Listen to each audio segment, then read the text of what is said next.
अस्सलामुअलैकुम। Of camera stories के एक न्यू एपिसोड के साथ मैं हूं Mazhar Malik. Thank you so much and love you so much. आप लोग एक ज़बरदस्त फीडबैक देते हैं जब स्टोरीज सुनने के बाद, तो मेरे अंदर एक और एनर्जी आ जाती है कि फिर आपके लिए एक सच्ची कहानी ढूंढूं और आपको सुनाऊं। आज मैं आपको दो कहानियां सुनाने जा रहा हूं, एक अपनी ज़िंदगी के साथ जुड़ी हुई, जिस तरह मैंने आपसे कहा था अगर आप कहेंगे तो और भी अपने उस मकान जो मैं मुल्तान में रहता था उसके साथ जुड़ी हुई जो कहानियां हैं आपको सुनाऊंगा। तो आप लोगों ने फरमाइश की, फीडबैक में लिखा कि उसकी भी कोई ज़रूर उसमें ऐड करें। तो एक आज आपको अपनी कहानी सुनाने जाऊंगा और एक सच्ची कहानी जो है मैं आपको सुनाने जा रहा हूं। जादू, जिन्नात, अमलियात, जो लोग एक दूसरे पे जादू टोना करते हैं, उससे जुड़ी हुई एक सच्ची कहानी, जिसमें जिन भूत वो सब खौफ वो सारी बातें तो हैं, लेकिन उसमें एक मैसेज भी है। तो मैंने सोचा एक कहानी आपको ये सुनाता हूँ और एक अपनी ज़ात से जुड़ी हुई कहानी सुनाता हूँ। बाकी सारे किरदार उन्होंने कहा नाम फर्जी रख लें, लेकिन जो मोमना इसमें नाम है ये उनका रियल नाम है। उन्होंने कहा मेरा पूरा नाम बता दें, लेकिन मैं सिचुएशन को समझते हुए कि उनके लिए कोई परेशानी या कोई प्रॉब्लम ना बने, मैं उनका पूरा नाम अनाउंस नहीं कर रहा। भाई इतना काफ़ी है। उनका नाम जो है मोमना है। इस वक्त वो पाकिस्तान में है। जिस वक्त उनके साथ ये कहानी हुई उस वक्त वो बाहर एक और मुल्क में थी। बाकी सारे किरदार फर्जी हैं। शाहमीर किसी को पसंद करता था और वो उससे शादी करना चाहता था, लेकिन उसकी एक बहन ऐसी थी, शायद वो किसी और जगह पे बाजिद थी कि उसका भाई शादी करे। भाई था कि बाजिद था कि वो जिसको लाइक करता है, जिसको पसंद करता है, वो उसी से शादी करेगा।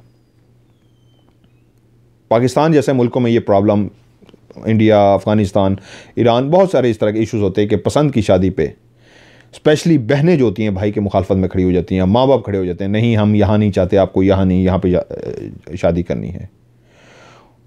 भाई की मोहब्बत जीत गई। भाई ने जैसे कैसे फैमिली से लड़ने के बाद आखिरकार शादी का फैसला कर लिया और शादी हो भी गई। जिसको वो पसंद करता था उससे उसकी शादी हो गई, लेकिन बहन आज भी दिल में एक खलश, एक अजीब सी कैफियत में थी कि मैं इस शादी को नहीं चलने दूंगी।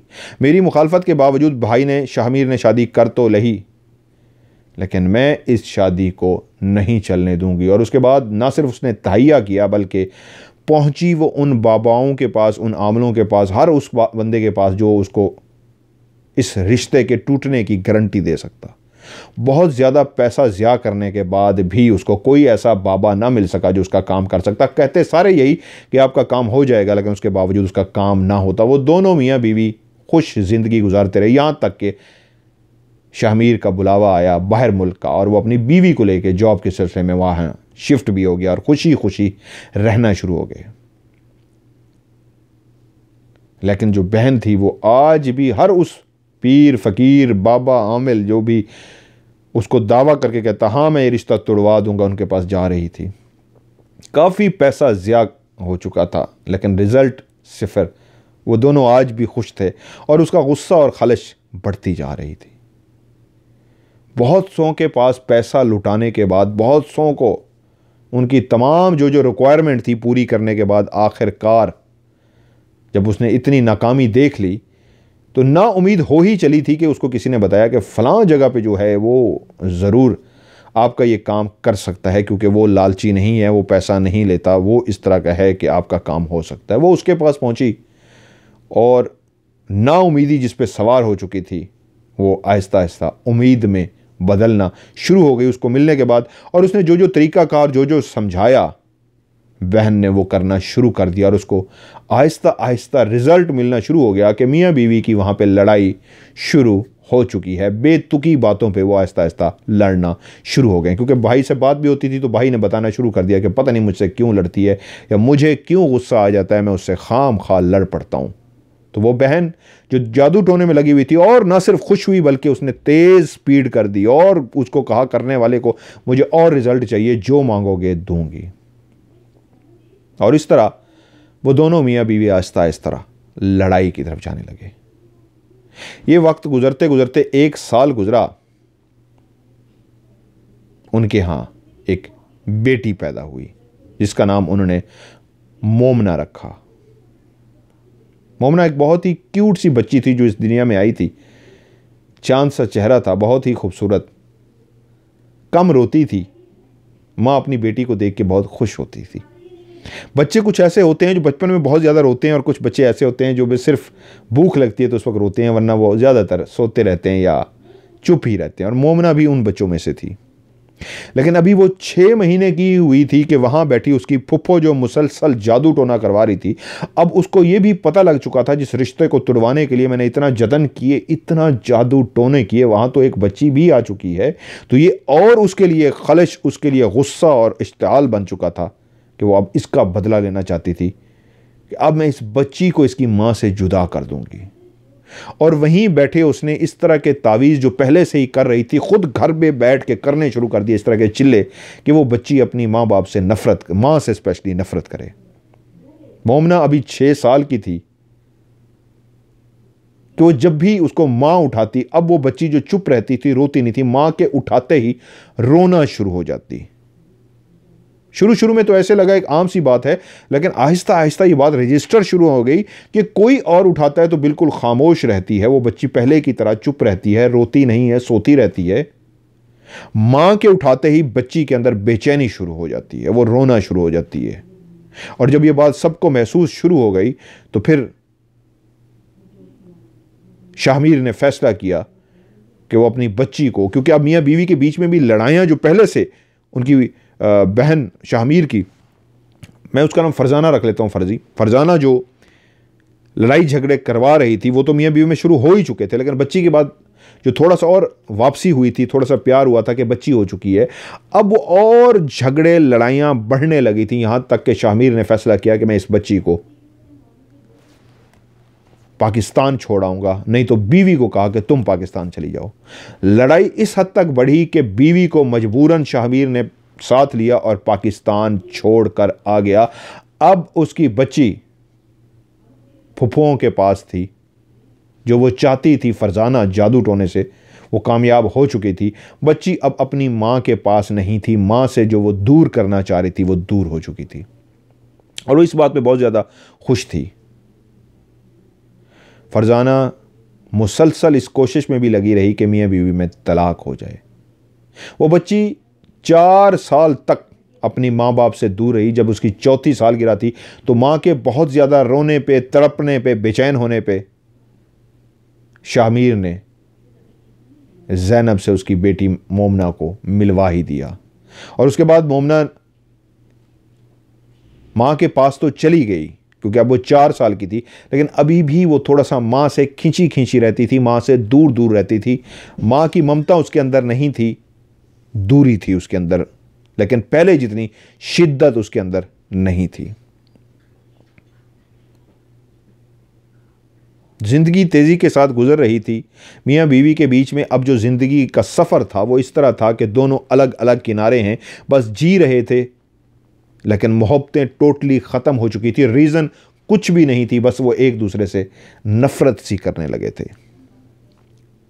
जब मोमना 8, 9 साल, 10 साल की हुई तो पहली दफ़ा उसने देखा, उसको समझ बूझ आनी शुरू हुई।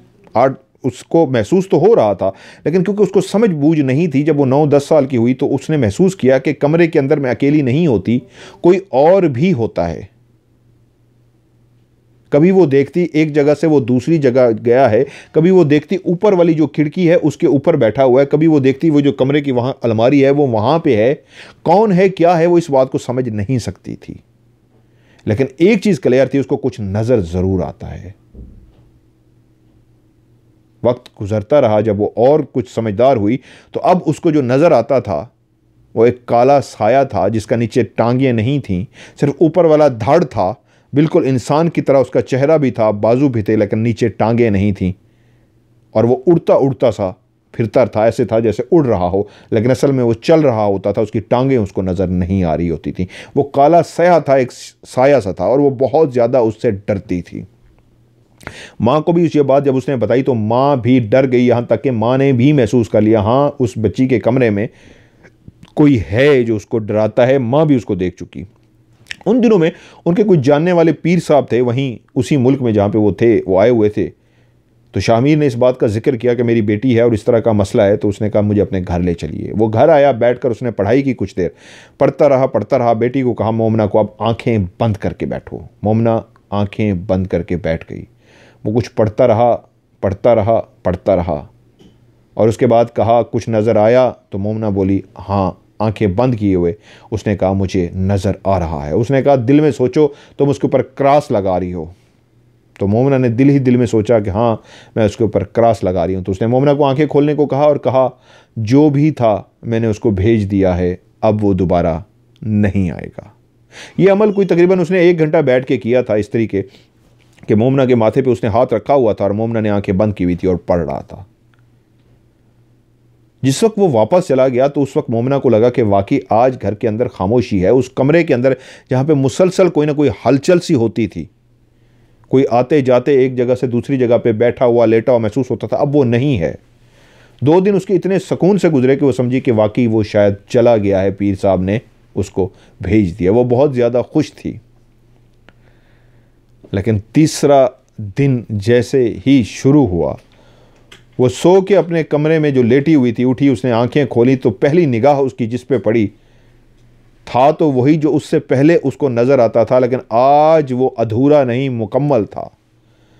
पहले वो उसका जिसका सिर्फ धड़ नज़र आता था, बाजू भी थे, सर भी था, सब कुछ था, लेकिन आज जब वो सामने खड़ा हुआ था तो उसकी टांगें भी नज़र आ रही थीं। उसका कद एक 6 फुट के इंसान जितना था और वो काला स्याह था और वो गुस्से से खड़ा घूर रहा था मोमना को इस तरीके जैसे वो कह रहा हो कि तुम मुझे भेजने की कोशिश करोगी, तुम मुझे दूर करोगी, या इस कमरे से, इस घर से निकलवाने की कोशिश करोगी तो ऐसा कभी नहीं हो सकेगा। वो चीख मारकर डर गई। माँ भागते हुए आई। माँ ने पूछा क्या हुआ? तो मोमना ने कहा आज वो इस तरह खड़ा था कि आज तो उसकी टांगें भी नज़र आ रही थी। पहले तो मुझे उसका धड़ नहीं नज़र आता था, नीचे वाला हिस्सा, आज मैंने उसकी टांगें भी देखी हैं। वो बहुत ही खौफनाक अंदाज में खड़ा मुझे घूर रहा था। माँ भी डर गई कि जाने वाला गया नहीं था बल्कि और गुस्से में आ गया था। अब पोजीशन ये थी, जब वो पढ़ने के लिए बैठती तो उसके सामने वो जो उसकी टेबल थी वो गिरा देता। वो जो कापियां होती थी वो कापियां उठा के नीचे फेंक देता और बच्ची चीख मारकर मां की तरफ भागती। कोई चीज रख के जाती तो वो चीज ना मिलती और मां को भी पता होता कि चीज नहीं मिलेगी, और काफी देर ढूंढने के बाद जब थक कर बैठ जाते तो चीज वापस उसी जगह पे पड़ी होती थी जहां पे वो सब देख कर गए होते थे। अब मां, जिसको यकीन तो पहले से था, जो वो देख भी चुकी थी, घबरा चुकी थी, अब और ज्यादा परेशान थी कि ये बेटी के साथ क्या हो रहा है, क्योंकि वो नहीं गया था। अब तो बाप भी परेशान था कि बच्ची के साथ ये हो रहा था। भागती हुई जब मां की तरफ आती, चीखें मारती हुई, मां उसको सीने से लगाती तो मां भी उस आवाज को सुनती कि अंदर कमरे में कोई चीज गिरा रहा है। उस बच्ची का वहम इसलिए नहीं है, वो तो मेरे साथ लिपटी हुई है, अंदर टेबल किसने गिराई है। और मां जब बच्ची को लेके जाती, अंदर जाके देखती तो टेबल पूरी इस तरह गिरी पड़ी होती कि उस बच्ची के अंदर इतनी ताकत नहीं थी कि इस मेज को गिरा सके, लेकिन वो गिरी होती थी। उसकी अलमारी कोई खोलता और उसकी अलमारी से कपड़े उठा के उसके बाहर फेंक देता। कभी वो जूते, कभी सॉक्स, कोई चीज भी ढूंढती उसको ना मिलती, और दूसरे दिन तीसरे दिन अपनी जगह पर वो चीज मिली होती थी। वो जो भी था वो अब शदीद परेशान कर रहा था, इनको डरा रहा था। मां भी और बेटी भी बहुत परेशान हो रही थी। ज़ैनब ने फैसला किया इस तरह तो मेरी बेटी का जीना महाल हो जाएगा, मुझे पाकिस्तान में किससे रब्ता करना चाहिए। उसने अपने भाई से पाकिस्तान में रब्ता किया और कहा किसी अल्लाह वाले को ढूंढो, मुझे किसी पीर फकीर आमिल बाबा की ज़रूरत नहीं है, मुझे कोई अल्लाह वाला चाहिए जो मेरी बेटी को इस परेशानी से निजात दिला सके। भाई ने कहा मैं एक ऐसे शख्स को जानता हूं जो है तो अल्लाह वाला, पैसे नहीं लेता, लोगों की मदद करता है, मैं उससे रब्ता करता हूं। उसको जब सूरत हाल बताई गई तो उसने कहा हाँ, उसने खुद ही बता दिया कि ऐसे ऐसे कोई पहले भी आया था, उसने निकालने की कोशिश की थी लेकिन वो निकल नहीं सका था, बल्कि वो उल्टा अब परेशान कर रहा है। मैं जल्द ही आप लोगों से फ्री होकर रब्ता करता हूं और आपका ये मसला हल करता हूं, मुझे कुछ दिनों का टाइम दे दीजिए। मां बेटी कुछ सुकून में तो आ गए, चलें वो 2-3 दिन तक रब्ता करेंगे और हमें इस मुसीबत से निजात मिल जाएगी। लेकिन फिर एक वाकया हुआ कि उसकी जो अलमारी थी मोमना की, शुरू में उसने अपनी कुछ चीज़ें रखी हुई थी, आगे उसने अपनी ज्वेलरी रखी हुई थी। उस दिन जब उसने अपनी अलमारी खोली तो वो ये देखकर हैरान रह गई कि बाकी शुरू वाला सारा सामान तो अपनी जगह पे पड़ा था, लेकिन पीछे पीछे जो ज्वेलरी थी, अब वहाँ पे ज्वेलरी जहाँ पे लटकी हुई थी और जिस तरह स्टाइल से रखी हुई थी, वो सब ऐसे जैसे किसी ने उठा के फेंक दी थी, बखेर दी थी, और लटकी हुई भी नीचे गिरी हुई थी। लेकिन वहाँ पे अब निशान थे तो वाज़े, मुर्गी के जिस तरह पंजे होते हैं इस तरह के 3 इस तरह के निशान बने हुए थे उस जगह पे। जो भी था वो इस तरह के निशान बना के गया था, क्लियर। माँ ने फैसला किया कि अब इतने दिन जब तक वो फारिग नहीं होते बेटी मेरे पास रहेगी। और मोमना ने उस कमरे में लेटने की बजाय माँ के साथ, बाप के साथ लेटना शुरू कर दिया, क्योंकि अब वो जो भी था अब बहुत ज़्यादा गुस्से में आ चुका था और मोमना को बहुत ज़्यादा परेशान कर रहा था। उसका टारगेट सिर्फ और सिर्फ मोमना होती थी। यहाँ तक कि वो फ्री हो गए, जो अल्लाह वाले थे जिन्होंने उनको अपना नाम तक नहीं बताया। वो कहती है हमने बड़ा कोशिश की, मेरी माँ ने उनसे नाम पूछा जाए, उन्होंने अपना नाम भी नहीं बताया, लेकिन उन्होंने पढ़ाई की वहीं से बैठ के पाकिस्तान से पढ़ाई की और इनको पढ़ के देते रहे, पानी पढ़ के दिए जिस तरह मैं पानी बना के देता होता हूँ बहुत सारे लोगों को। मैं कभी ज़िंदगी में तवीज़ नहीं दिया, ना मैं तवीज़ों का कायल हूँ, मैं सिर्फ अल्लाह ताला का कलाम है जो पानी पे दम करके देता होता हूँ। उसने भी अल्लाह ताला का वो कलाम पानी पे दम करके दिया और जैसे जैसे कहा वैसे वैसे उन्होंने किया। तरीका भी यही होता है कि पानी को पिया जाता है और उसी पानी को पूरे घर के अंदर छिड़काव किया जाता है, चारों कोनों के अंदर डाला जाता है, दीवारों पे डाला जाता है, थोड़ा सा छत पे और थोड़ा सा ज़मीन पे भी डाला जाता है ताकि वो मखलूक उस घर के अंदर दाखिल ना हो सके। उसने भी ऐसे ही किया, यहाँ तक कि वो जो भी था उस पानी के पीने और छिड़कने के बाद कमरे में नज़र आना बंद हो गया। 1 हफ्ता सुकून के साथ गुजरा कि एक रात मोमना सोई तो उसने ख्वाब देखा कि वही ख्वाब में उसके साथ खड़ा था और उसको कह रहा था तुमने मुझे निकाल तो दिया है लेकिन मैं गया हूँ, मजबूरी में गया हूँ, जब भी ज़िंदगी में मौका मिलेगा मैं आऊँगा ज़रूर, तुम्हें छोड़ूंगा नहीं। उसने ये ख्वाब उठते ही सुबह माँ को बताया। माँ ने उस अल्लाह वाले से रब्ता किया और उसको बताया कि ऐसे ऐसे वो कह रहा है, ख्वाब ऐसे आया। तो उसने कहा परेशान होने की ज़रूरत नहीं है, आपके पास अल्लाह का कलाम इस पानी की शक्ल की सूरत में है, इसको पीते रहिए और घर के अंदर छिड़कते रहिए, जूं जूं ये ख़त्म होता जाए इसके अंदर और ऐड करते जाएँ। सेम यही स्टाइल में मैं पानी बना के देता हूँ। ऐसा ही हुआ। उसके बाद मोमना को वो नज़र कभी ना आया। अब वो बच्ची खुश हो गई कि जो भी था वो चला गया, मेरी ज़िंदगी सुकून में आ गई है। ये सारी बातें उस फुफो को भी पता लग रही थी जो पाकिस्तान में बैठी, जो ताव में आ रही थी, तैश में आ रही थी कि कौन है जो इस तरह निकालने की कोशिश कर रहा है, जो कुछ मजबूरी की वजह से या अल्लाह बेहतर जानता है। वो कहती हैं कि क्या हुआ था कि कुछ टाइम के लिए वो सुकून में बैठ गई थी, मसरूफ़ हो गई थी, इस तरफ तवज्जो नहीं दे सकी थी। अब उनके अंदर और गुस्सा आ गया जब उनको ये सारी सूरत हाल भाई ने बताई, क्योंकि भाई अभी तक उस पर ट्रस्ट कर रहा था, उस बहन पे वो नहीं जानता था कि मेरी बहन कुछ ऐसा कर रही है। ना ही ज़ैनब जानती थी और ना ही मोमना जानती थी कि पीछे करने वाला कौन है। वो बच्ची कुछ 1-2 साल के बाद प्लान बना कि मैं पाकिस्तान चक्कर लगाती हूं, तो वो साहिवाल आई। बाप उसको लेके गया उसी फुफो के घर, उसी फरजाना के घर, जो असल में ये सब कुछ पीछे बैठ के जादू की सूरत में कर रही थी। मोमना कहती हैं कि जब मैं पाकिस्तान आई तो पाकिस्तान में अपने साथ पूरे पूरे कार्टन पानी के लेके गई थी, और जब ख़त्म होता था तो वहीं से मज़ीद हम मंगवाते थे कि वहाँ पानी साफ़ नहीं है, तो मेरा जो पीने की बॉटल्स थी वहीं मैं अपने साथ लेके गई थी। तो जाते ही उस फुफो ने क्या किया, वो सारी बोतलें उससे ले लीं और फ्रिज में रखवा दी इस तरीके कि जब भी तुम्हें ज़रूरत होगी या तुम मुझे कहना, मैं तुम्हें पानी दे दिया करूँगी, ये पानी ख़राब ना हो जाए। घर में काम करने वाली थी, जब भी वो पानी मांगती तो फुफो उसको खुद नहीं जाने देती थी फ्रिज के पास, बल्कि कहती थी बैठो बैठो, काम वाले हैं ना बच्चे, वो दे देंगे तुम्हें। और मेड से कहती वो पानी भर के उसको दे देती और पीती। वो इस बात पे हैरान तो होती थी कि कभी मुझे क्यों नहीं पानी भरने देती। तो फुफो आगे से कहती क्योंकि मैं तुम्हें कोई काम नहीं करने देती, तुम हमारी मेहमान हो, तो पानी भी क्यों भरो। और वो भी इस बात को नॉर्मल समझती, हाँ बात तो ठीक है। एक दिन उसी फुफो ने ऊपर कमरा जो था, उसकी राहदारी जो थी, वहां पे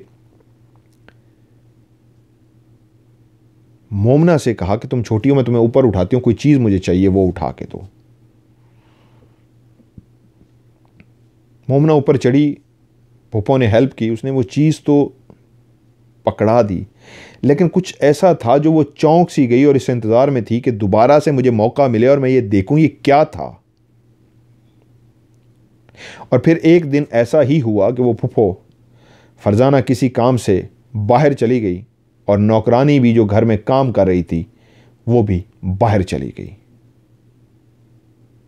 वो फौरी तौर पे गई, स्टूल रख के जो भी सामान था उस तरह करके वो उसी जगह पे चढ़ी। तो वो ये देख के हैरान रह गई उस जगह पे पहुंच के कि वहाँ पे मुसलसल कई सालों से लगता था मुर्गियों के पंजे इस तरह के वहाँ पे बेइंतहा जमा किए हुए थे, और मुर्गियों के कुछ ढांचा इस तरह का था जैसे मुर्गी बैठे बैठे वहाँ पे मर गई है या किसी ने उसका खून नचोड़ लिया है। बहुत से दिए पड़े थे और अजीबो गरीब सी ऐसी स्मेल वाली चीज़ें पड़ी थी जिसको वो देख के उसको उल्टी सी आने लगी, उसकी तबीयत ख़राब होने लगी कि वो अजीबो गरीब सा सामान था। लेकिन इतनी समझ रखती थी कि ये कोई ऐसा सामान नहीं है कि कोई घर में रख सके। इतना उसके दिमाग ने उसको ज़रूर कह दिया था, ये ज़रूर कोई जादू टोने वाला सामान है। वो डरती, वो कांपती नीचे उतरी कि ये मैंने क्या देख लिया, जिसके दिल में इतना खौफ था। भागी फ्रिज में पानी पीने के लिए, और आंखें उसकी खुल गईं जब उसने वो अपनी बोतल उठाई तो उसके अंदर नीचे बिल्कुल तह में उसको एक तावीज़, एक कागज़ का टुकड़ा नज़र आया, जिसको वो समझ गई ये कोई तावीज़ है। इतनी वो अब समझदार हो चुकी थी कि तावीज़ का उसको समझ आ सकती। उसने पानी सारा नीचे गिराया, उस कागज़ के टुकड़े को निकाल के देखा तो उसके ऊपर अरबी ज़बान में कुछ बहुत सा लिखा हुआ था जो उसको समझ नहीं आया। उसने फौरी तौर पे उस कागज़ को पकड़ के गिरा दिया। पानी जो पहले ही गिरा चुकी थी उसके अंदर उसने सारा साफ़ पानी भर के एक सादा कागज़ लेके उस पर तिरछा इसी तरह लाइनें बनाई और डाल दी कि फुफ्फो को पता ना लग सके। लेकिन उसने वो वाला तावीज़ निकाल लिया था। अब वो समझ गई थी कि ये पानी जो है मुसलसल मुझे पिलाया जा रहा है। फुफ्फो क्यों नहीं मुझे जग में से खुद से पानी पीने देती, मुलाजमा से क्यों कहती है? क्योंकि उसके अंदर तावीज़ डाले हुए थे। और उससे पहले वो अपनी आंखों से ऊपर चढ़ के देख चुकी थी कि जो कुछ भी था वो नॉर्मल नहीं था, वो जादू टोने का सामान था। अब एक बात मोमना के अंदर जो आई कि वो जिस फुफो के घर में है, ये फुफो कुछ ना कुछ ज़रूर गड़बड़ कर रही है। वो बहुत सारी ऐसी बातें सोचना शुरू हो गई, यहाँ तक कि उसके जाने का टाइम हो गया। वो वापस तो पहुँच गई। उसने अपनी माँ को भी जाके जब सारी ये बातें कहीं तो माँ को भी ऐसा लगा कि मियाँ बीवी के बीच में जो लड़ाई है किसी जादू टोने की वजह से है, क्योंकि आज तक कोई रीज़न समझ नहीं आई, हम लड़ते जा रहे हैं लड़ते जा रहे हैं। लेकिन उन दिनों में फिर एक वाक़या हुआ कि माँ ने जैसे ही मोमना वापस पहुंची और उसने माँ को सारी सूरत हाल बताई तो माँ ने भी उसको बताया कि हाँ, तुम्हारे होते ही वहाँ पे एक और बात जो हमें पता लगी है, उसी अल्लाह वाले बंदे ने बताई है खुद से, कि एक कब्र के अंदर से मैंने 2 गुड़िया निकाली हैं। वो जो गुड़िया सी बनी हुई हैं उन दोनों को अलग अलग रख के बांधा गया है और उनके बीच में सोयां चबुई गई हैं इस तरह की कि माँ बेटी के बीच में नफ़रत हो जाए। और अब उनको मैंने अलग कर दिया है तो माँ बेटी में जो भी नफ़रत थी वो अब ख़त्म हो जाएगी। तो उस वक्त मोमना को भी लगा कि हाँ, जब मैं पाकिस्तान में ही थी तो मुझे भी लगता था कि अब मेरी माँ की तरफ मेरा दिल बेचैन क्यों है। मैं कभी आपके लिए बेचैन नहीं हुई थी, कभी मेरे दिल में आपके लिए इतनी मोहब्बत नहीं थी, लेकिन उस वक्त मैं ज़रूर फील कर रही थी कि मेरा दिल आपके लिए बेचैन सा हो रहा है। और ये वही टाइम था जब उस अल्लाह वाले ने उस गुड़ियों को निकाल के उसके जादू को ख़त्म कर दिया था। अब मोमना के दिल में अपनी माँ के लिए मोहब्बत पैदा हो चुकी थी। वो जो माँ से खिंची खिंची सी रहती थी, वो बच्ची जो 6 महीने की थी तो माँ को देख के रोती थी और माँ के पास नहीं जाती थी। 4 साल बाद माँ को मिली तो सही, लेकिन फिर भी माँ से खिंची खिंची सी रही, दूर रही। अब वो अपनी माँ से बेइंतहा मोहब्बत करती थी। वो जो भी असर था वो ज़ाइल हो चुका था, वो जादू ख़त्म हो चुका था। लेकिन मुसीबत अब भी खड़ी थी। उस जादू टोना करने वाली फूफो ने अब ऐसा वार किया, क्योंकि अब वो अपने घर के अंदर ही आस्ताना बना चुकी थी। पहले वो जो ढके छुपे अंदाज में करती थी, जब उसके शौहर को पता लगा ये जादू टोना करता है तो शौहर और उसके बीच में शदीद लड़ाई हुई। यहाँ तक कि लड़ाई इस हद तक बढ़ी कि शौहर ने कहा मैं तुम्हें तलाक दे दूंगा। तो वो औरत इतनी बाजिद हो चुकी थी, उसने कहा दे दो तलाक, मैं ये नहीं छोड़ सकती। यहाँ तक कि उसको शौहर ने तलाक दे दी। तलाक के बाद ये हुआ, वही औरत जो ढके छुपे अंदाज में करती थी उसने घर के अंदर ही सरेआम बैठ के वो जादू टोना शुरू कर दिया। यहाँ तक कि बाहर बैठे उसके भाई शामिर को भी पता लग गया कि बहन को तलाक इस वजह से हुई और बहन जादू टोना कर रही है।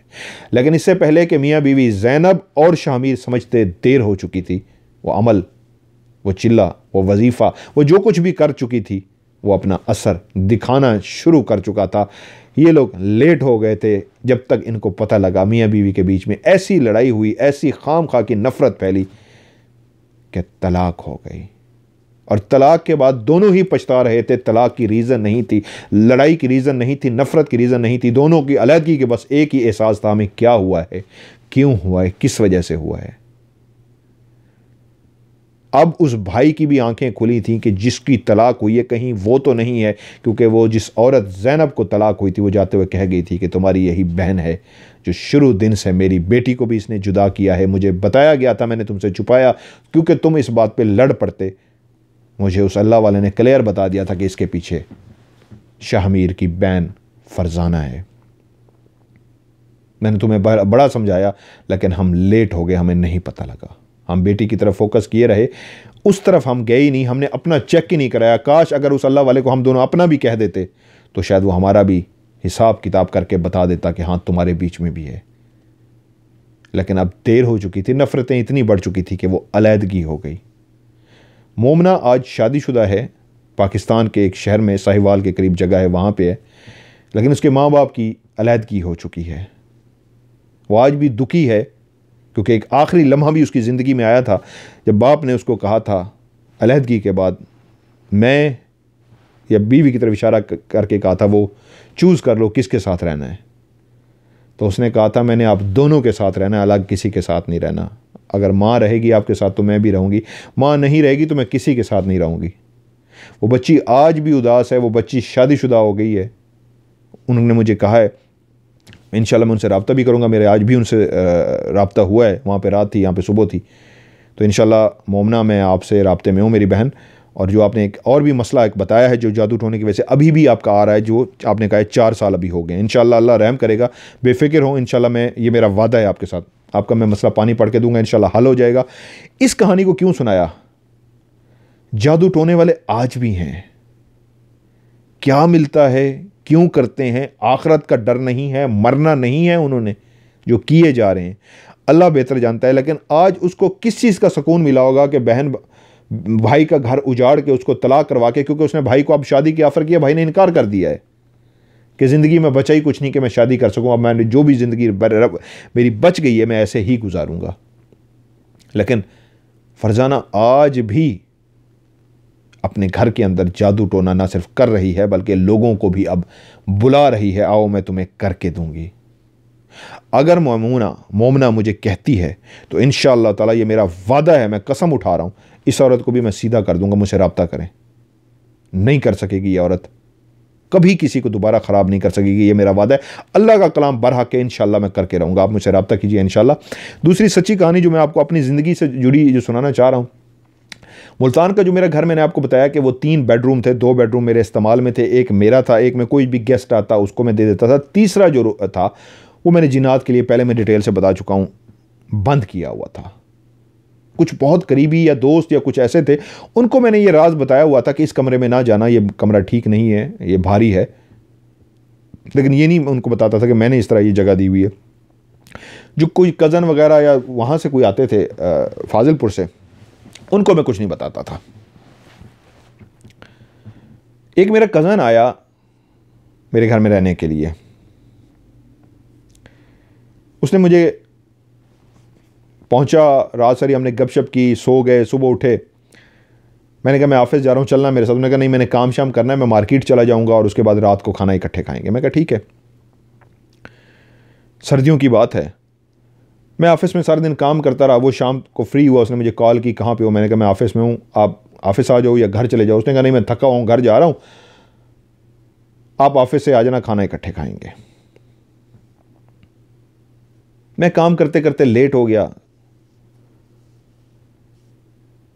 मैंने उसे कॉल की, तकरीबन टाइम था कोई 7:45-8 बजे का, सही मुझे याद नहीं है, 7:45 थे 8 थे। तो उसके मोबाइल पे बेल जाती रही, उसने कॉल नहीं उठाई। मैंने दूसरी तीसरी काफ़ी दफ़ा कॉलें की, वो कॉल ना उठा रहा हूँ। मैं परेशान हो गया, क्या सो गया इतनी जल्दी? वो सोने वालों में से तो नहीं है, क्या हुआ है वो मेरी कॉल नहीं उठा रहा? क्योंकि मैं उससे पूछना चाह रहा था खाना क्या खाना है, मैं ताकि तुम्हारी मर्जी का खाना लेके आऊँ। कॉल नहीं उठाएगी, उधर रिकॉर्डिंग हो रही थी, प्रोग्राम एक हो रहा था, मैं उसकी कंपेयरिंग कर रहा था बैठा शो की, और जब ब्रेक आती थी उसको मैं बीच में कॉल करता था। तो जब नहीं उठाएगी, मैंने इंतज़ार किया जल्दी से शो ख़त्म हो और मैं निकलूँ। तकरीबन 9 साढ़े 9 बजे शो ख़त्म हुआ, पैकअप शैकअप हुआ, तकरीबन 9:30 बजे मैं वहाँ से जल्दी से निकला, गाड़ी में बैठा और तेज़ी के साथ घर की तरफ रवाना हुआ। जब मैं घर के दरवाजे पे पहुँचा तो ये देख के हैरान रह गया कि वो मेरा कज़न दरवाजे के बाहर खड़ा हुआ था। काफ़ी सर्दियाँ थीं, काफ़ी ठंड थी, और मैं हैरान ये था कि गाड़ी के अंदर हीटर हमने जलाया हुआ था, जैकेटें पहनी हुई थी और ठठर रहे थे। यहाँ पे तो इतनी सर्दी नहीं होती है अमेरिका में, वहाँ पे तो पाकिस्तान में शदीद फोग और सर्दी होती है। वो बाहर क्यों खड़ा हुआ है? मैं हैरान हुआ, गाड़ी से उतरा, उससे पूछा क्या हुआ है। तो काफ़ी चेहरे से ही मुझे उसको देख के लग रहा था वो डरा हुआ है, बहुत ज़्यादा किसी बात पे खौफज़दा है। मैंने कहा क्या हुआ है, फ़ोन क्यों नहीं उठाया मेरा? कहता ऊपर चलो बताता हूँ। मैंने कहा चलो। कहता नहीं आगे तुम चलो। मैं कहा ओके, काम सी बात थी। मैं आगे चला, वो मेरे पीछे पीछे आया तो उसने मेरा हाथ पकड़ लिया। जब उसने मेरा हाथ पकड़ा तो मुझे लगा नहीं, बात कोई नॉर्मल नहीं है, कुछ ना कुछ ऐसा है जिस पे ये खौफज़दा है। मैं उसको लेके सीधा अपने रूम में गया। मैंने कहा बताओ क्या हुआ है, तुमने मेरी कॉल क्यों नहीं उठाई? मैं परेशान हो गया था, मैं प्रोग्राम करते हुए भी काफ़ी ज़्यादा परेशान रहा हूँ। मैं क्योंकि खाने का पूछना चाह रहा था, और मैं अभी इमरजेंसी में इसलिए निकला हूँ कि अभी तक खाना नहीं लेके आया, भागता हुआ आया हूँ कि या अल्लाह खैर हो, क्या हुआ है, कोई परेशानी है, कोई मसला तो नहीं बन गया? उसने मुझे कहा पहली बात ये कि आप खफा नहीं होंगे एक बात पे अगर मैं आपको सच बता दूं, क्योंकि वो काफ़ी देर खड़ा शायद सोचता रहा था, बहुत घबराया हुआ था, बहादुर बंदा है काफ़ी। मैं कहा बताओ। कहता है मैं कमरे में बैठा हुआ था, आपका वेट ही कर रहा था, सोच रहा था आपको कॉल करता हूँ, तो मैंने कहा एक सिगरेट पी लूँ, मुझे माफ़ कीजिएगा मैं सिगरेट पीता हूँ। वो मुझसे ये बात छुपा रहा था, एक अदब की एक बात होती है, तो मेरे सामने नहीं पीना चाह रहा था। उसने कहा मुझे सिगरेट की तलब हुई तो मैंने सोचा सिगरेट पीता हूँ। मैं जैसे ही कमरे में, मैं नहीं पीना चाह रहा था कि कमरे में सिगरेट पीऊँगा आपको पता लग जाएगा कि किसने सिगरेट पी है, कमरे बंद है, क्योंकि सर्दियों में खिड़कियाँ दरवाजे बंद होती हैं तो स्मेल इतनी जल्दी नहीं जाती। उसने कहा स्मेल जाएगी नहीं, आपको पता लग जाएगा। तो मैंने सोचा बाहर निकल के पीता हूँ। कहता है मैं जैसे ही बाहर निकला तो बाहर काफ़ी ज़्यादा ठंड थी, मुझसे खड़ा नहीं हुआ जा रहा था। मैंने कहा यार ये तो फंस गया, कहाँ पीऊँ, शदीद तलब हो रही थी। तो मैंने सोचा ये कमरा तो वैसे भी बंद पड़ा रहता है, इधर आप जाते भी नहीं है, क्यों ना मैं इधर खड़े होकर एक जल्दी से सिगरेट बनाता हूँ, सिगरेट पीता हूँ, और सिगरेट पी के मैं जल्दी से आके कमरे में बैठ जाऊँगा। वो कह रहा है मैं उठाऊँ, सीधा गया हूँ उस कमरे के अंदर, मोबाइल मेरे हाथ में था, एक सिगरेट की डब्बी मैंने ऐसे हाथ में पकड़ी हुई थी, एक हाथ में मेरे लाइटर था। कह रहा है यहाँ पे मैंने ऐसे नीचे वो छोटा जो सेट होता है, वो छोटा सेट इधर पर, उस दोनों में ये अभी बड़े नहीं आए थे, छोटा सेट नीचे पकड़ा हुआ था, ऊपर डब्बी पकड़ी हुई थी, और इस हाथ में मेरे लाइटर था।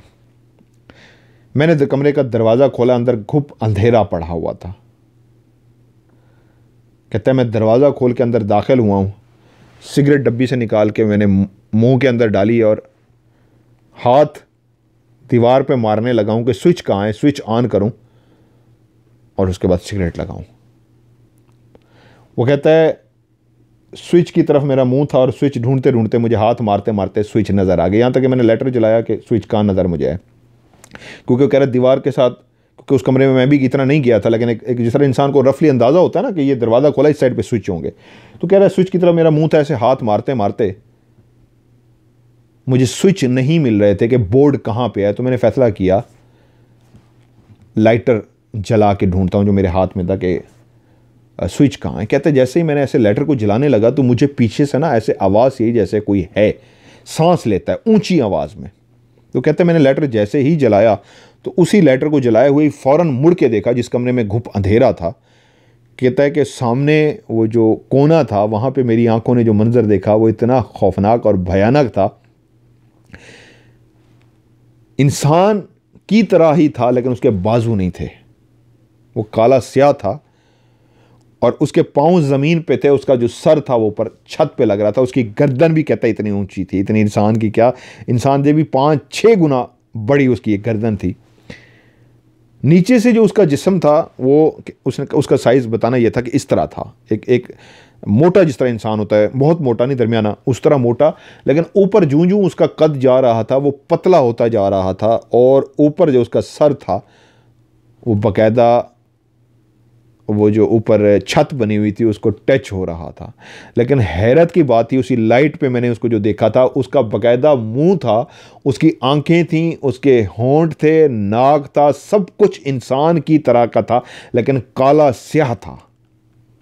उसका पूरा एक चेहरा बना हुआ था लेकिन वो काला स्याह था, शदीद काला था। वो उस लाइटर की रोशनी में भी मुझे नज़र आ रहा था कि उसका सर छत को ऊपर लग रहा था। लेकिन कमाल बात ये थी वो उसके चेहरे पे जैसे ही मेरी निगाह पड़ी तो मुझे लगा कि वो मुझे खा जाएगा। वो इतना शदीद गुस्से में था और इस तरह खड़ा मुझे देख रहा था कि 1 सेकंड और तुम यहां रुके तो मैं तुम्हें खा जाऊंगा। कहता है ये मैंने झलक देखी, 1 सेकंड 2 सेकंड है, ज़्यादा नहीं देखी। लाइटर ऐसे मेरे हाथ में जला हुआ था, मैंने सांस की आवाज़ सुनी कि पीछे कोई सांस ले रहा है। मैं जैसे ही मुड़ा हूं तो 1 सेकंड, कहता है एक झलक ही थी जो मैंने देखी है। इस तरह था और शदीद गुस्से में था। कहता है मेरी चीख निकली है, मोबाइल मेरे हाथ से गिर गया है, सिगरेट की डब्बी भी मेरे हाथ से वहीं गिर गई है और लाइटर भी मेरे हाथ से वहीं पे गिर गया है और मुझे नहीं पता मैं कहाँ भागा हूँ, किधर भागा हूँ, मुझे कोई होश नहीं आई। मुझे एक बात याद है, वो था छत के साथ लगा हुआ था और शदीद गुस्से में उसका चेहरा था जैसे मुझे अभी खा जाएगा। बस उस वक्त मैंने चीख मारी, मोबाइल मेरे हाथ से गिरा, लाइटर सबसे गिरा और मैं भागा हूं, नीचे की तरफ भागा हूं। कहां भागा हूं मुझे ये भी नहीं होश। मुझे सिर्फ इतना याद है जब मैं नीचे आके खड़ा हुआ हूं तो मुझे होश आया है कि मैं भाग के शायद नीचे पहुंच गया हूं। कहता है कसम उठवा लो मुझसे, मुझे ये भी नहीं याद मैंने सीढ़ियां कैसे उतरी हैं, मुझे याद ही नहीं है मैं नीचे आया कैसे हूँ। मुझे वो छोड़ के गया है, मैं खुद आया हूँ, मैंने सीढ़ियाँ कैसे क्रॉस की है, कस्में उठाए। कहता है मुझे नहीं पता, मैं नीचे आके खड़ा हूँ तो मुझे होश आई है कि कोई था और इतनी ठंड में भी मुझे पसीने आ रहे थे और मुझे कहता है हाथ लगा के देखो, मुझे ठंड नहीं, मुझे गर्माइश लग रही है, मुझे गर्मी हो रही है, मुझे पसीने आ रहे हैं। मैंने कहा उसका चेहरा कैसा था? कहता है सिर्फ इतना मुझे याद है जो उसकी आंखें थीं बहुत बड़ी बड़ी थी और नोक वाली थी, गोल नहीं, नोक वाली ऐसी बड़ी बड़ी आंखें थीं, अजीब सी ऐसी लंबी सी उसकी आंखें थीं। लेकिन वो आंखों को देख के ऐसे लगता था जैसे वो शदीद गुस्से में है। एक झलक में ही पता लग गया वो गुस्से में है और वो खड़ा सामने मुझे देख रहा था। उसका अंदाज ऐसा था जैसे अभी रुके तो अभी अभी तुम्हें मैं खा जाऊंगा। और उसने मुझे कहा मज़र यकीन मानो अगर मैं रुकता, उसने कसम उठा के कहा, शायद वो मुझे खा भी जाता। वो इतना डरा हुआ था। मैंने कहा मोबाइल? कहता है मोबाइल उस वक्त से वहाँ पड़ा हुआ है, इसलिए तुम मुझे कॉलें कर रहे थे और मैं तुम्हारी कॉल नहीं उठा पा रहा था। मोबाइल गिर चुका है, मोबाइल उस कमरे में पड़ा हुआ है। मैंने उसको हौसला दिया, बिठाया कमरे के अंदर। मैं कहा अब इतनी हौसले में हो, बैठ सको कि मैं उस कमरे में तक जाऊँ? कहता हाँ अब तुम आ गए हो, इतना हौसला है, अकेले नहीं। लेकिन मैं काफ़ी नीचे होकर खड़ा होकर पढ़ता रहा हूँ, मुसलसल मैं पढ़ता रहा हूँ। तो अब मेरे अंदर इतना हौसला आ चुका है, डरा हुआ भी हूँ लेकिन हौसले में हूँ। तो मैंने उसको कमरे में बिठाया और मैं फिर एक अल्लाह ताला का कलाम पढ़ के कमरे में गया। मैं लाइट भी नहीं जलाई, मैंने कहा जो भी है। मैंने उनको कहा रास्ता दे दें, दरवाज़ा नॉक किया। मैंने कहा मैं अंदर आना, मैंने मोबाइल उठाना है, रास्ता दे दें। 2-3 दफ़ा दरवाजे को नॉक किया, रास्ता मांगा और फिर मैं गया। टार्च मैंने जो जलाई हुई थी, मैंने मोबाइल नीचे देखा ज़मीन पे पड़ा हुआ था, उसके लाइटर भी पड़ा था, सिगरेट भी पड़ी थी। मैंने लाइटर उठाया, सिगरेट उठाई और उसका मोबाइल भी ज़मीन से उठा लिया। और जब मैं उठा के सीधा खड़ा हुआ हूँ तो उसी कोने की तरफ जिस तरफ उसने मुझे कहा था और बताया था, मैंने उस तरफ वो लाइट भी मारी है जो टॉर्च जो मेरे हाथ में थी। तो वहाँ पे उस वक्त कोई भी नहीं था, वो कमरा बिल्कुल खाली था। तो मैं पूरे कमरे में घूमा हूँ एक दफ़ा पूरा देखने के लिए कि अगर जो भी है गुस्से में है या मज़ीद नुकसान ना हो जाए, मुझे भी नुकसान ना पहुँचा दे, मैं एक दफ़ा चेक कर लूँ। तो किसी भी चीज़ ने मुझे अपना आप महसूस नहीं कराया। तो मैं समझ गया कि जो भी है उन्होंने इसलिए मुझे रास्ता भी दे दिया और मोबाइल भी उठाने दे रहे हैं। मैंने मोबाइल उठाया और उसके बाद दरवाज़ा लॉक किया और मैं सीधा उसकी तरफ आ गया हूँ। चीज़ें उसको पकड़ा दी और मैंने कहा फिर ये हरकत ना करना। एक बात याद रखना, ये राज तुम्हें पता लग गया है तो ये जो कमरा है ये उसी मखलूक के लिए ही है। मैंने तुम्हें खुल के नहीं कहा था लेकिन इशारतन कहा था कि ये कमरा बंद रहता है, इस्तेमाल भी नहीं है, लेकिन कोशिश करना यहाँ पे ना जाना, क्योंकि पता नहीं कितने अरसे से बंद है, क्या हो क्या ना हो। उसने कहा अगर तुम मुझे क्लियर ये बात कह देते कि वहाँ पे कोई चीज़ है तो मैं शायद ना जाता।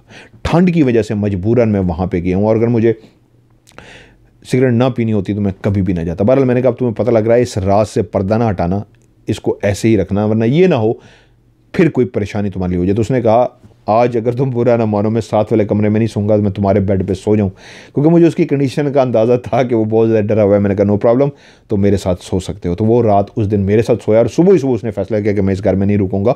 मुझे उसने रात को नहीं बताया, सुबह उठते ही उसने कहा नहीं मेरा अब दिल नहीं मान रहा, मेरा काम था यहाँ पर, लेकिन मैं अगर लेट हो गया तो मुझे इस घर में रुकना पड़ेगा, तो नहीं मैं अब भागूंगा यहाँ से। तो मैंने उसको इजाज़त दी, कोशिश बड़ी की कि वो रह जाए, लेकिन वो मेरे साथ नहीं रुका और चला गया। मुजाहिद भाई भी यहाँ पे आए थे और उनके साथ भी एक वाक़या हुआ था बड़ा खौफनाक किस्म का। आप अगर इजाज़त देंगे कहेंगे तो इंशाल्लाह अगली ऑफ कैमरा स्टोरी में वो वाक़या भी आपको सुनाऊंगा। आज की जो मोमना की मैंने कहानी आपको सुनाई है उसका मकसद ये था, अगर वो मोमना की माँ ज़ैनब और उसका बाप शामीर अगर अपना केस भी डिस्कस कर लेते उस अल्लाह वाले से तो उनका घर ना टूटता। आप लोगों को मैं आपके सवाल प्रोग्राम में मैं जो सिखा रहा हूं तो इसलिए सिखा रहा हूं, किसी को लगता है उसके ऊपर जादू है, तो वो तमाम तरीके मैंने सिखा दिए हैं जादू के, जो तोड़ के आप खुद अपना जादू कीजिए और खुदा की कसम आपका तोड़ हो जाएगा। इससे बड़ी मैं कसम नहीं उठा सकता, तोड़ हो जाएगा। वो हैं ही जादू के तरीके, मैंने खुद तोड़ किए हुए। हाजिरियाँ करवाई हैं मैंने, हाजिरियाँ करवा के इंसान के अंदर जिन बोला है और उनको मैंने निकाला है। तो आप कीजिए, इंशाल्लाह वो आपका मसला हल हो जाएगा। तावीज़ हैं, जादू हैं, असरात हैं, कुछ भी हैं, आपके जो प्रोग्राम है MMTV पे वो देखिए, इंशाल्लाह आपका मसला भी हल हो जाएगा। सो आज की स्टोरी उम्मीद करता हूँ आपको अच्छी लगी होगी। अगर अच्छी लगी है तो इसको भी लाइक ज़रूर कीजिएगा, दोस्तों के साथ शेयर कीजिएगा। इंशाल्लाह एक और ज़बरदस्त ऑफ कैमरा स्टोरीज़ में एक सच्ची कहानी के साथ दोबारा हाजिर होता हूँ। तब तक के लिए खुदा हाफिज़।